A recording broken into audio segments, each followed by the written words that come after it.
First Lady Nta meets traditional rulers in Owerri, assures them of dividends of government's reforms.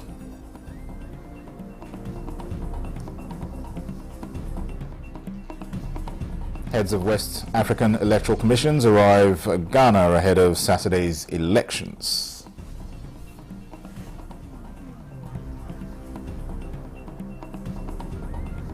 And Minister of Interior charges senior officers to drive impactful change in correctional service.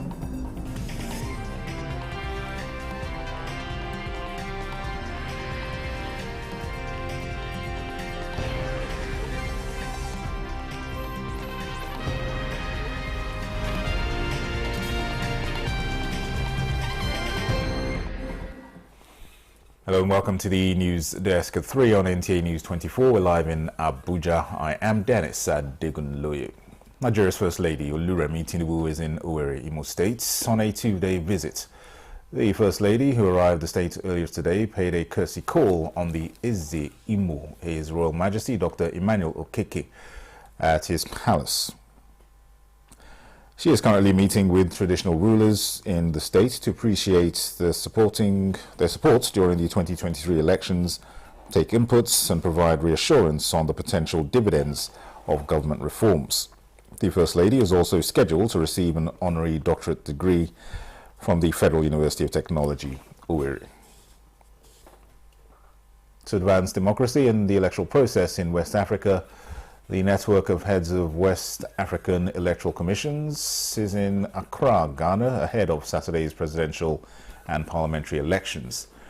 Kelvin Evwonaye reports that members of the group, including the chairman of Nigeria's Independent National Electoral Commission, INEC, are in Ghana to lend support to the Electoral Commission of Ghana, while also using the opportunity to pick up areas and processes they can use to improve election management in their respective countries. Ghana conducted their first democratic election in 1992, and since then every electoral cycle, just like any of us, we learn lessons from the previous or the most recent elections. And I guess after their last election, they have learned a lot from that election, the lessons, and they have tried to put in place measures that will ensure the credibility and the process is accepted by everybody. And each time there is an election in any country, we mobilize ourselves to learn from the experiences of one another. And the forthcoming election in Ghana is not different. We have also extended it to include electoral commissions from the Southern African region. That's why we have Zambia, Malawi, and Botswana present. The group is not expected to play a major role in the Ghana elections other than observation and sharing of ideas. Minister of State, Humanitarian Affairs and Poverty Reduction, Dr. Yusuf Tanko Sununu, has expressed sadness over the fire incidents that gutted the warehouse belonging to the National Social Investment Program Agency at Idu, Abuja. The minister stated this during an inspection of the incidents at the warehouse, which damaged tools worth billions of naira meant for N-Power training under the National Social Investment Program Agency. He assured that a five-man committee will be constituted to ascertain the immediate and remote causes of the fire, and the committee has 2 weeks to submit its report. The committee will estimate the cost of the items and put measures in place to ensure that all other items in warehouses are well protected. He added that training of beneficiaries will commence as soon as possible. The minister commended the Federal Fire Service, the FCT Fire Service and Julius Berger for their assistance to ensuring that the fire was put out. He equally appreciated the Nigeria Police Life Camp for providing adequate security to ensure that what was left in the warehouse was not vandalized. Adoption of a development journalism approach allows for a more active collaboration with journalists and media organizations, enabling them to play a more effective role in promoting national cohesion and stability, thereby advancing Nigeria's national interests. Chief of Defense Staff General Christopher Musa stated this at the roundtable discussion on Nigeria's security and national interests with Defense Correspondents Association of Nigeria. Defense correspondent Olajide Bello reports. A high-stakes roundtable with the Defense Correspondents Association of Nigeria, DCAN, brought urgent focus to Nigeria's escalating security crisis. Experts and officials tackled pressing issues such as insurgency, banditry, and terrorism, stressing the need for a unified strategic approach to safeguard the nation's future. In a world fraught with echoes of conflict, uncertainty, security dilemmas, ambiguous and complex geopolitical challenges, the narrative surrounding national security often emerges from a narrow lens. The role of the media, especially journalists, assigned defense and security beats, is pivotal in shaping public perception and policy on critical issues of national security and interest. The discussion highlighted the media's vital role in shaping public understanding and driving national dialogue on security, while reinforcing the need for international partnerships to tackle transnational threats. Therefore, we have a responsibility to support the armed forces and other security agencies in doing their job. The roundtable wrapped up with a resounding call for urgent action to protect Nigeria's sovereignty and secure a peaceful future. Participants also underscored the role of national unity in fortifying the security apparatus, with a call for enhanced transparency and accountability in military operations. Olajide Bello, Nta News. Behind the high walls of Nigeria's correctional facilities, a quiet revolution is brewing. Inmates are hoping for change, and today the spotlight turns to the officers tasked with delivering it. Victor Azu reports that the Nigerian Correctional Service is placing its future in the hands of these newly elevated leaders with a clear mandate: reform, rehabilitate, and inspire hope. These senior officers are not just filling positions. They are stepping into pivotal roles that could reshape the correctional system. Their mission is to align the service with global best practices, balancing security with rehabilitation. The Minister of Interior and the Controller General of Corrections are therefore laying down the challenge. Justify your elevation by driving impactful change, prioritizing productivity, and most importantly, inmate welfare. Let this be the beginning of a renewed correctional service. Let's change our orientation. Let's change our determination.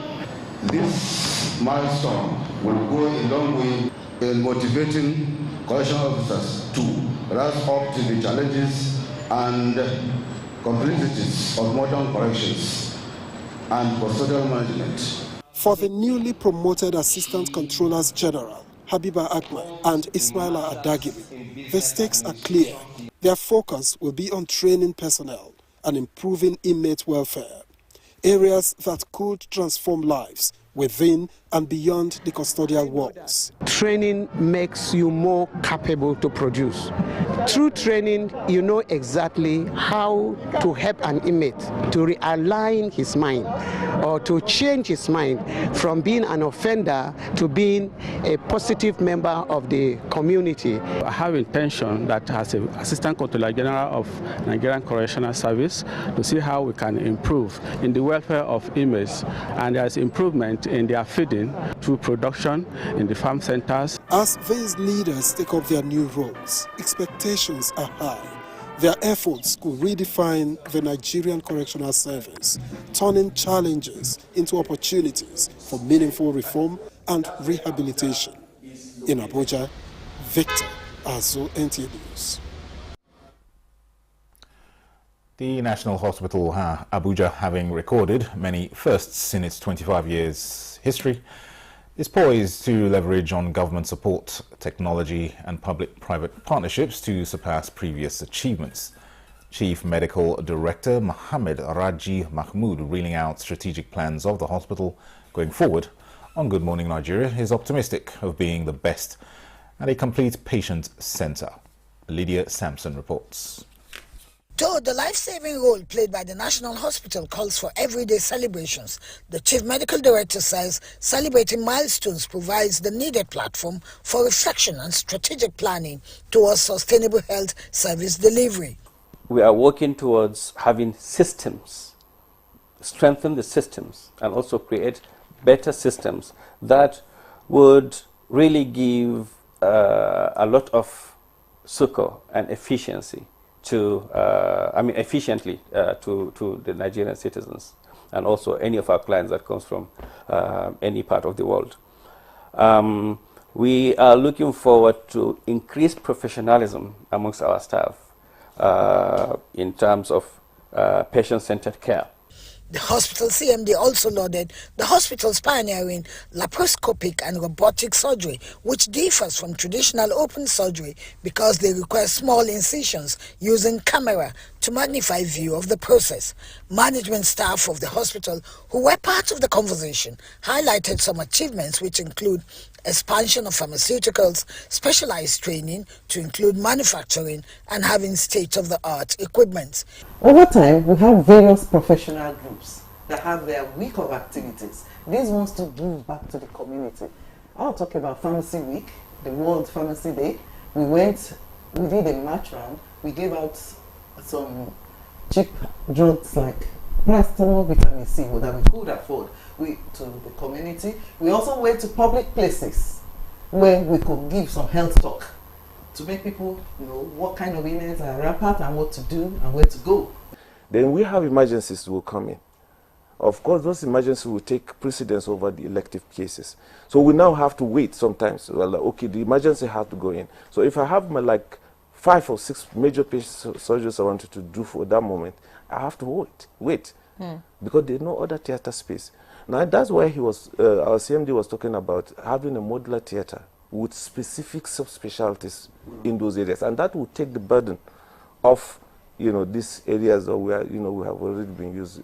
They were emphatic that bequeathing a hospital with highest professionalism and efficiency to Nigerians is a mandate that will not be compromised. In Abuja, Lydia Samson, NTA News.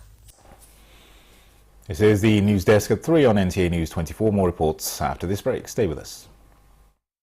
The Honorable Minister of Information and National Orientation, Alhaji Mohammed Idris, FNIPR, cordially invites Commissioners of Information and Orientation and Strategy, Permanent Secretaries, stakeholders in the information sector, public communication managers, marketing communicators, and the general public to the 48th edition of the National Council on Information and National Orientation, holding in Kaduna City, Kaduna State. The National Council is the highest policy decision body in the sector and is expected to deliberate on the theme, Enhancing Public Information Management for Inclusive Governance. With the renewed hope agenda in focus and make critical decisions, the council meeting is scheduled as follows. Dates: 11th December 2024, arrival. 12th December 2024, technical sessions. 13th December 2024, council meetings. Venue: Hotel 17, number 6 Tafawa Balewa Way, Lafia Road, Kaduna City, Kaduna State. Time: 9 a.m. daily. Mrs. Comfort Ajiboye, Director, Overseeing Office of the Permanent Secretary. Announcer.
You're welcome back. Let's take a look back now at a remarkable life, a testament of love, resilience and faith. Felicia Aduli, fondly known as Mama, marked her major milestone, her 75th birthday. Ibrahim Dan Hamidou shares the joy, gratitude and love that filled this special day in Abuja. The celebration began with a Thanksgiving service led by Bishop David Abidoyi. The bishop emphasized the importance of gratitude and prayed for Mama's continued health and happiness.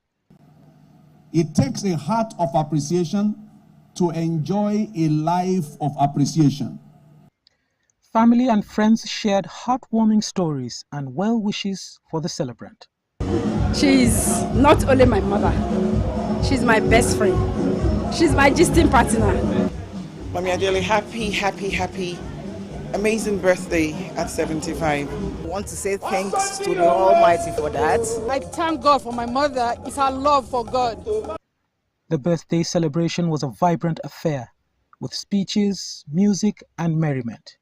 The first son of the family delivered a heartfelt speech honoring Mama's life and legacy. It's a turning point, it's a huge milestone for us, and I know that you would not mind coming back here to celebrate Mommy at 80, at 85, at 100. The host of the birthday party, Aisha Suleiman Achimugu, presented a moving biography of Mama Felicia, highlighting her remarkable life journey. My mother is strong-faithful. She's a strong woman, personality. She's a believer of God, and she's a believer of success. And her tenacity is undoubted. And she's my mother. I'm her twin. So I represent her, the younger version of her, and everything that I am is what I learned from my mom. Another wonderful thing God is doing is enabling my children to take care of me. And Asha has been a wonderful child.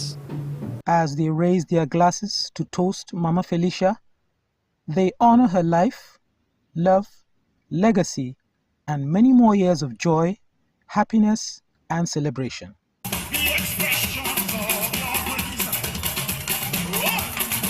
In Abuja, I am Ibrahim Dan Hamidou, Nta News. The Ministry of Foreign Affairs has introduced a performance management system to empower civil servants and enhance productivity. Foreign Affairs Minister Yusuf Tugar assures that the system will also identify areas for improvement. Garba Natala reports. Minister of Foreign Affairs has formally introduced the Performance Management System, PMS, a strategy initiated by President Tinubu's administration as a crucial component of tracking and assessing workers' performance. Officials have welcomed this initiative by designating Thursdays as PMS Day, encouraging staff to wear orange attires as part of an awareness campaign at the ministry. Yusuf Tuga demands that the PMS strategy becomes a culture of continuous improvement and innovation, instilling fairness and transparency in evaluating civil servants.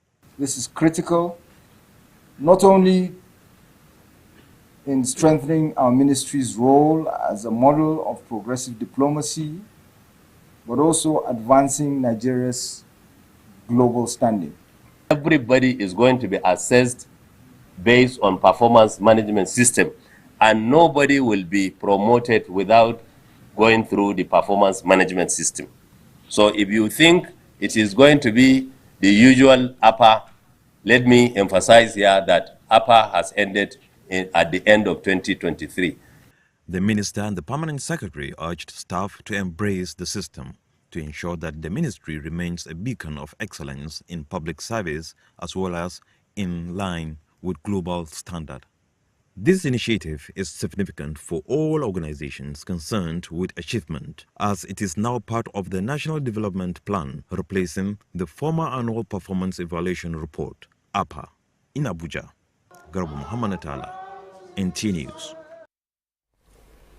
The Nigeria Customs Service has been commended for what is described as unprecedented improvements in reforms, efficiency and revenue generation. The Societal Safety Network, SSN, gave a commendation at a media briefing in Abuja saying that under the new Controller General of the service, there have been clear modernization efforts with the introduction of cutting-edge technology, as well as enhanced capacity building policies with investments in training and retraining of officers to meet global standards. The SSN also urges strict adherence to the Act establishing the service, especially in the area of orderliness, in leadership succession, and merit-based promotions and appointments.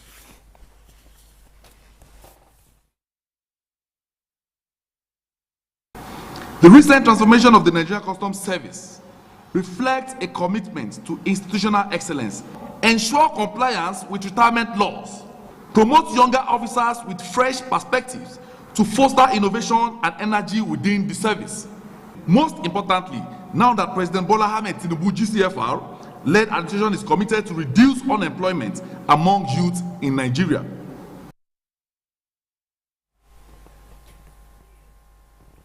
Now, trade unions need to go beyond agitation and coordinate towards alternative sources of livelihoods aside salaries.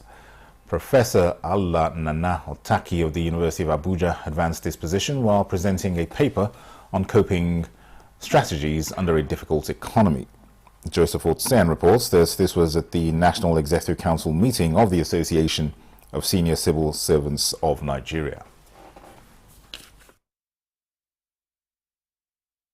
So we suggest an alternative that they should begin to think of establishing their own bank where workers can go there to take loan and do certain things. Number two, they can also establish a grain sellers or grain depot in league with farmers in the rural area where they can give them a lot of grains to store, and then at the time of national crisis like this, workers can go there and take some quantity at a subsidized rate. It is only through education and re-education that workers can be enlightened. They can have new strategies to confront the world of work. So, this year's seminar has to do with the issue of purchasing powers of the civil servant. That is how to regulate the issue of minimum wage. The participants are unionists, but also double as heads of various ministries, departments and agencies. The expectation is for them to streamline the coping strategies to other civil servants, especially at the grassroots. In a bid to sustain staff health and keep fit for effective service delivery, the National Oil Spill Detection and Response Agency, NOSDRA, has deemed it fit to engage staff on a road walk tagged 2024 DG's Safety Walk and Work, aimed at enhancing health while at work.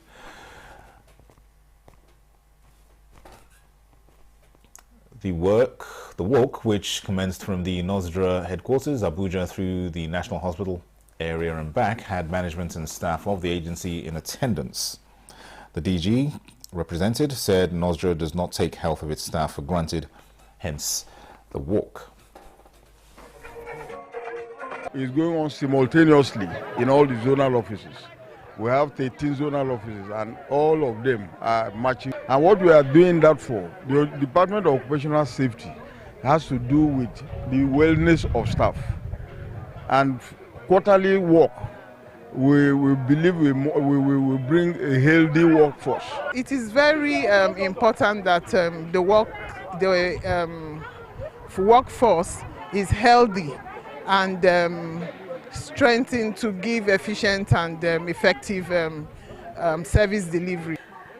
This is a welcome development. This is some way to keep everybody active, keep everybody very fit, keep everybody mentally sharp. You know that the economy is economy. The Director General also said the walk will be a quarterly one going forward. And that concludes the news desk at 3 on Nta News 24. Thanks for watching. I am Dennis Adigunloye.